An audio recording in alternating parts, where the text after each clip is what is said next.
So today on Boomer Living, I'm joined by Jeffrey Johnson. He's the computer science professor at the University of San Francisco. His background is also in psychology, which sets him apart from other practitioners that allows him to examine how people interact with technologies and computers. His work focuses on the human computer interaction and designing computer programs for optimal user experience, particularly for seniors. So, Professor Johnson recently won an award from the Special Interest Group on Computer Human Interaction. He was one of the earliest people to study human computer interaction when it was just starting out and is considered a trailblazer in that field. So, Jeffrey, thank you so much for being here and welcome to the show. Thank you for having me on the show. So many of the new technologies being developed are good for older adults, but they are not often designed to be easy for them to use. So it's frustrating that technology targeting, let's say, people over 60 years old are often difficult to use and don't meet their needs. So, how do you feel about the way that technology is often not designed to accommodate older adults? Well, the thing is, it's an ironic situation because for older adults who have lost some degree of mobility, high technology can actually help them a lot. It can actually help older adults more than it can help younger people because people can use technology, older adults can use technology in order to shop, in order to do business with the government, their local government or the national government, and communicate with their families and all sorts of things. But the irony, as you pointed out, is that technology is often inaccessible to those same older adults. And just because it happens to have been designed by younger people for themselves and not for the older adults. And I'm interested in doing is designing technology in ways that allow older adults to use it and not block them from using it. So to put it another way, I'm not really interested in specifically designing technology for older adults.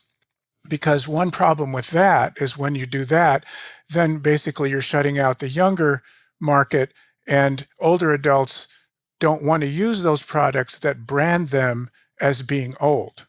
See, nobody wants to think of themselves as old. In fact, the AARP did a study in which they asked people, who is old? What makes someone old?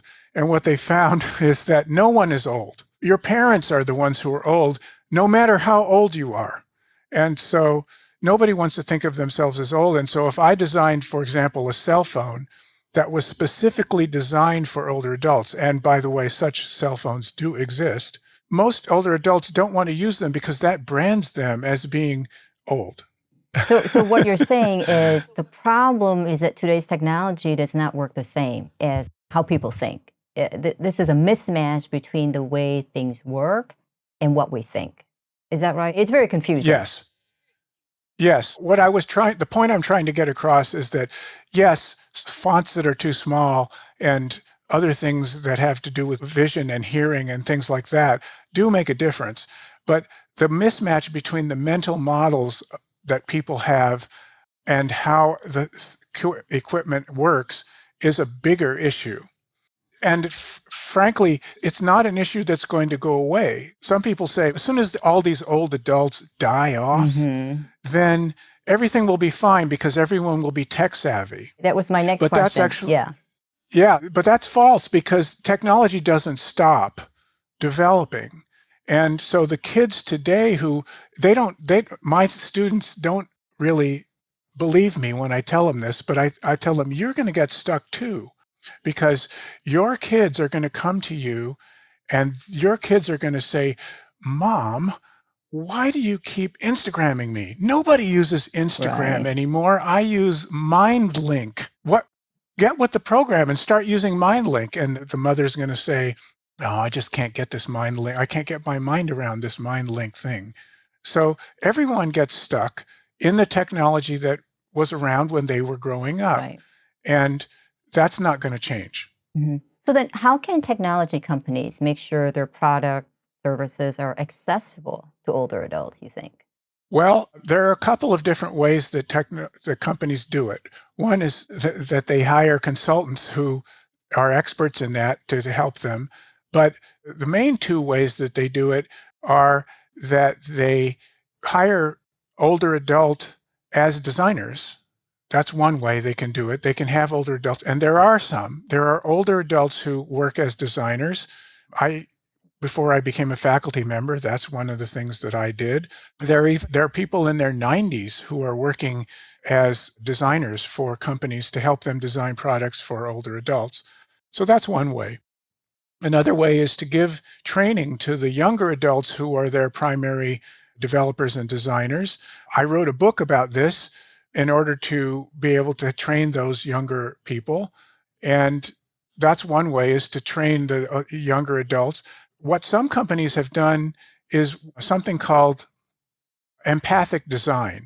So in empathic design, what you do is you put some kind of, you make young adults wear something that impairs them in some way.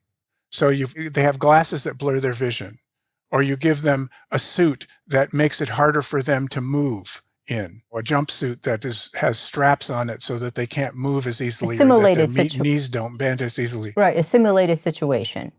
Yes, to simulate the situation. And so that allows people to see, oh, maybe an older adult's not going to be able to bend as much as I am in order to get in and out of this car. Or maybe an older adult is not going to be able to hit the keys on this keyboard where there are tiny keys. Or maybe an older adult is not going to be able to reliably hit the areas on the screen that I'm expecting them to hit, things like that. And so that's what's called empathic design. Then another way is to recruit. When you're doing your usability testing of your product, make sure that older adults are included in the cohort of people who are brought into your lab to participate in your usability test. Because most companies, when they do usability testing, what they do is they go out and they recruit young people who can easily get to the lab to participate in the usability test. It's harder to get older adults to come in because they have trouble getting into where you're doing the test. So when we did our usability test of those travel sites that I was mentioning earlier, we actually went to them and did the tests at their homes, which means, by the way, that we often had to, before doing the test, we had to have the cookies that they offered to us and the tea. You're suggesting a bottom-up design as opposed to a top-down design. Yes, right.